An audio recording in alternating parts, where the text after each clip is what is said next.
Rothko woofed. He was sitting in the armchair again. Occasionally he looked at the telly. Mostly he was looking at me looking at the telly. Rothko didn't want me there in Imogen's house that I was supposed to be looking after. I looked at him now, a big Irish wolfhound, deep dark eyes. In one I could see Imogen telling me to take him for walks, but not to let him off the lead as he hadn't been squirrel trained. And in the other I saw me, saying yes, and don't lose the keys like you did last time, you worthless little prick. God, your mother hates you. My brother was there over my shoulder for that bit. I double-locked the front door and looked at the keys. What shall we do with these? I said to Rothko. He looked quizzical. Probably better to leave them safe in there, isn't it? I said, and posted them back through the door. Now don't lose the dog. I made a noose with the hand end of the lead and looped it round my own neck. I had to stoop slightly, but I figured the knob of my head would stop us ever becoming separated. So we clattered to the park, Rothko galloping ahead, me stumbling behind like a bear running too fast down a hill. 20 yards into the park, Rothko glimpsed the duck pond and bolted. I landed in the shallows as Rothko closed his jaws on the nearest mallard. He shook his head violently so its quacks were broken like the honks of a goose in a cement mixer. A little girl was crying, "Help the ducky." I dripped stupidly. The girl's dad grabbed the duck and slapped at the dog's nose, whimpering, "Stop it, and this is appalling." He was clearly the sort of sensitive man that Rothko had no respect for. They separated with a splash, and so did the duck. The man stared dumbly at the legs in his hand, and suddenly everyone was screaming RSPCA at me. The lead snapped tight around my neck as Rothko dodged a blow, and the world became purple and banging. Through the rumble, I could hear my own strangled peanut of a voice screeching, "No, no, please, it's the dog, and it's not mine, it's Imogen Edwards's." Rothko turned to me with curled lips. "Imogen's not going to be happy with you at all," he said. Before I had time to gawp, he flew past me towards the park gate. "Leg it, you fat fuck," he laughed. I followed in an anoxic blaze. People were running after us. A bus was pulling off 20 yards from the gate. I overtook the dog and launched us into the old lady's please section. He leapt onto the seat beside me. "What the fuck is this?" he said. "I only go in taxis. You can't expect me to look after your legal case in these conditions." "Legal case?" I said. He eyed me directly. "Just think about all the things that you've been doing wrong. Someone's got to defend them." A tiny electric fugue of panic. I began to recall the time when I was 7 and a gerbil had started swearing at me. Amongst other things, it had told me that my dad was having an affair. I had told my mum, and soon afterwards the family had split up. "Are you the gerbil?" I said. "Now you're losing it," he replied. "Yes," said the conductor. I had no money. "Ask him if we can pay on account," said Rothko. "Can we pay on account?" I said. The conductor eyed me suspiciously. "Pay your fare now or get off." "Tell him you'll only pay if he can prove you will definitely get to the next stop," suggested the dog. I did. The conductor looked at me as if his mother had just walked out of my nose. "Tell him I'm a lawyer," the dog said. I knew I shouldn't, but I did that too. At the next stop, we were shown the pavement. I looked at Rothko. "Why are you talking?" I said. "Dogs don't talk." "So why are you asking me?" he replied. "Don't try to be clever," I said. "No, I am being clever." "Well, that's ridiculous," I said, "because you're only a dog." "Well, if I am only a dog, then you should be able to answer my question easily." I know about panic attacks. I know I have to find something very mundane and ordinary to do to talk myself down. "Have some tea," said the dog. I know that, I said. The cafe was full of people smoking and eating bacon and eggs. The dog sat down next to me. He turned to me and said, "I want a full English breakfast." "Stop freaking me out," I muttered. His lip curled with disdain. "Get me some fucking breakfast, pickle pants."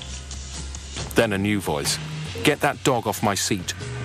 The cafe lady was angry. "Tell that fat cow I sit in a seat every day of my life and I'm not shifting now," said the dog. "Are you going to get him off?" asked the woman more angrily. "I'm very sorry," I said. "He says he's my lawyer, but I'm still not sure. However, I don't want to risk throwing my lawyer onto the floor, bearing in mind the number of things I've done wrong." She glowered. I felt a situation happening, but I didn't know where it was coming from. Are you angry with me because he just called you a fat cow?" I said. In the street, Rothko called me a hapless tit. He told me he had an empty stomach and was now unlikely to get a single detail of my case correct. I said I didn't care because since I'd known he was my lawyer, things had only got worse. Our bickering turned to swearing as we levelled with the church gate. A family was getting out of a car. Rothko cheered up when he saw this. "That little girl has got a snotty hanky in her pocket," he said, and tugged me towards her. Why couldn't I control anything? The little girl squeaked with delight as Rothko stuck his nose in her pocket. Her mother patted him on the head and asked me how old he was. The dog said he was 5. "He says he's 5, but in fact he's 7, I said. The mother looked at me and decided I was joking. Rothko rooted for the hanky, but the pocket was small. "Sorry about him," I said. "He's not a very good dog, but he's an even worse lawyer." The father smiled politely and urged them towards the church. "Leave them now," I said. The little girl turned back. Rothko made to follow. "Look, if you don't stop this now, you're fired," I shouted. The family were looking at me now. I knew it was bad for people to see me threatening to sack a dog. So I repeated myself, but this time in dog language. The father shook his head sadly and whisked his family inside. It was a christening. The tissue girl and her parents had joined the others round the font. A priest was holding a baby over the water, and the baby was shrieking like ripping metal. "I can do that," said Rothko, and began to howl idiotically. "Shh," I said, and tried to hide it with a cough. "Is there a problem back there?" asked the priest. A fat drumming now in my skull cheeks. "You're ruining this christening," I said. "It's not me, it's you," said the dog. "What? Well, I only came in here so you could seek forgiveness from God." "What for?" "For what you're about to do," said the dog, and looked me straight in the eye. I felt sick as diesel. "Is something wrong?" said the priest. "Say there is," said the dog. "There is," I mumbled. All eyes turned to me. "What?" Hot iron in my nose. "Look at the baby," said the dog. I looked at the baby. Its head swiveled towards me. Then it screamed. "Tell them my mother is a whore and the priest fiddles with children." "Oh, now look what you've done," I said to the dog. "I've seen his note," said the dog. "It's true, you must tell them." "What's the problem?" said the priest. Ball lightning in my stomach. The baby still staring at me. "Go on."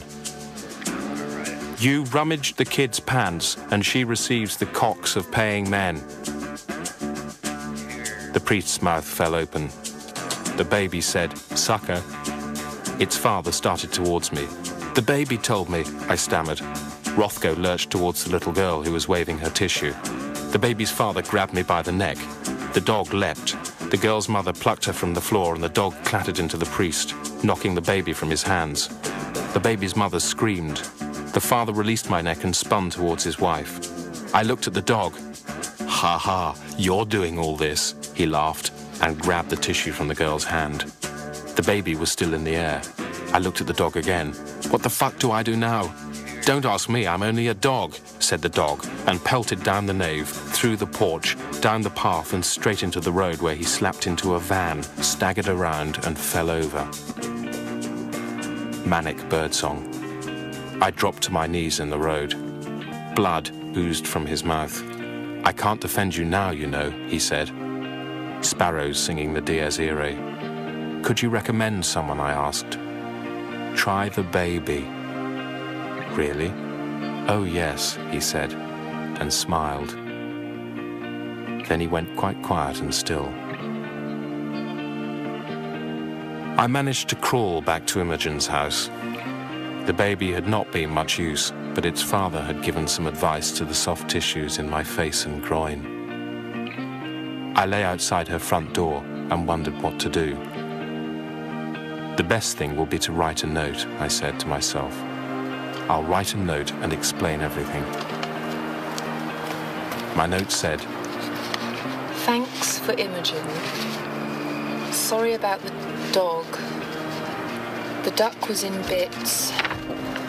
The thing was talking as well, but told me not to say, but I followed it. The cars did it. The keys are in the wrong half. I went away. It's all right, please. Rothko? Rothko? Rothko!" I know that's what I wrote because I just found the note in my pocket. Here's another. This one's to me. It's from the dead dog. It's a very angry note. Here's one from the dog's mother now. She's even crosser. I don't go to the park now. The ducks tell everyone things about me. They tell everyone I thought a dog could talk. Shut up, I said when they did, but they didn't. And I hate them now. The ducks.